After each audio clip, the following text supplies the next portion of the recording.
In the last episode, we gave this track a sort of a Western classical feel by putting a strings ensembler. And now, you know, when I put it, I just really liked the feel of it. So I thought that let's just stay in that same mood. So what we did was, in Logic Pro X, they have these samples. Actually, I'm sorry, not samples, VSTIs, which are violin VSTIs. And these violins are in a staccato play, and they are as if, you know, a whole orchestra is playing like violins together, sort of like, you know, maybe 6 or 7 violinists playing together.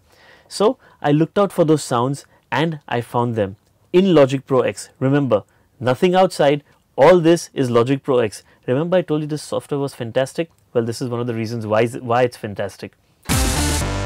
So we found a violin, and again, I didn't have to work on my chords because I had already worked on my chord progression when I did the pluck sound. I mean the chord pluck sound. So I took that chord pluck sound, the progression, put it with the strings ensembler, and then what I did was took the same progression and put it down in the instrument section where I put the violins. So when I put the violins, this is what I did with it. The chord progression was sounding just like this. Let's listen to the strings. Got that? Without the compression.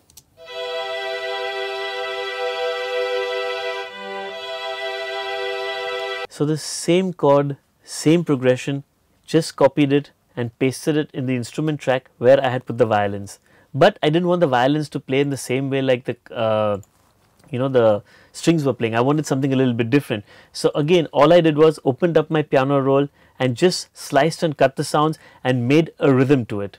So if we listen to it now, this is what it sounds like.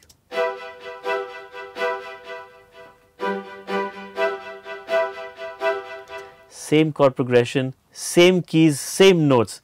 Only thing, change the form of it. So now if we listen to the strings and the violins together, this is what it's going to sound like.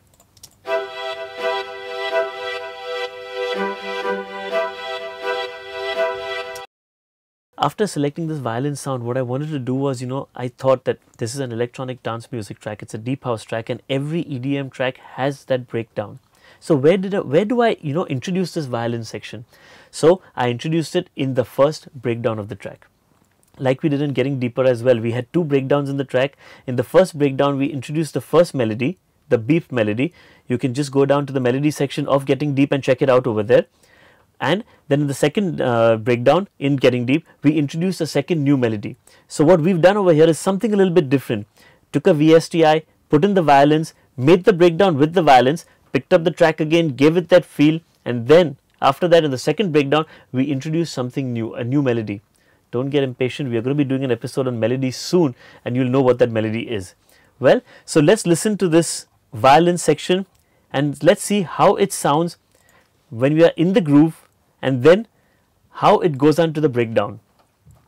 So we have the track playing with the chord pluck, the strings, the bass line and the groove, and then we'll go into the breakdown where we introduce the violin.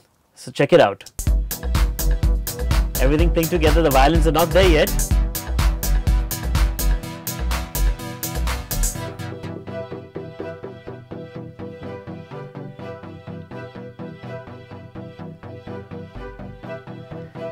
And that's how we introduce the violin into the breakdown. So we have a breakdown over here, and then as we go ahead in the breakdown, people have heard the violin, the people are saying, oh wow, this is sounding nice, it's something so different, soothing but still bouncy. One by one we start building on. Like I told you, if a breakdown in a track is important, the rise is as important.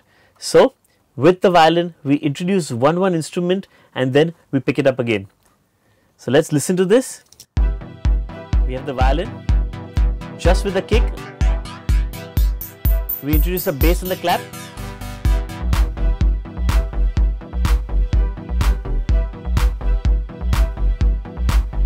We have the kick, clap, bass, plucks, strings and violin, and now we introduce the rest of the groove.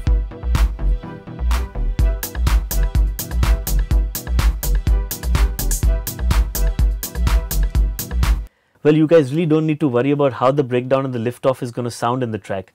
Below in the details section, we've given you a link to the SoundCloud page where you can listen to the violins in the breakdown and how they pick up again to give you the rise. Well, once again, like I told you, that the VSTR, the violin, was really good when I actually opened it and placed it over there, but a little bit of processing is always necessary. Once again, I told you I've used one of my favorite things, the compressor. Yep, I always feel the compressor just brings the sound out there. So I've put on a compressor in my violin section, and of course the EQ. Once again, these violins were pretty clean, and I've played them in a slightly higher octave, that's a C3 octave and above. So I didn't really need to cut out the lows, because the lows are already pretty much cut out. We are already playing in the treble clef of the keyboard. So just increase the mids a little bit, and I wanted the violins to just have that crispness. So boosted up the highs a little bit, and this is how a violin sounds after the EQ and the compression. Sorry, one more little detail. I put a little bit of a delay, a simple stereo delay from Logic Pro X itself onto the violin. So now we have the delay, the EQ and the compression together, and this is how a violin sounds. Can you listen to the delay over there? Let's say I just switch off the delay. It's just definite and plain. Just one simple effect on it, the delay, can actually change the sound. Listen to it again now with the delay. Without delay and with the delay. You can just feel that the whole sound changes. This becomes more wide. It just sort of pans on your left and right audio speaker, and just imagine if it's sounding good right now, how it's going to be sounding in a club. So that's the violin section. I hope you guys are enjoying. Something about this beat is very hypnotic so far. Well, stay tuned to DJ Suketu Unplugged, and we got something about this beat coming up for you special in the next episode.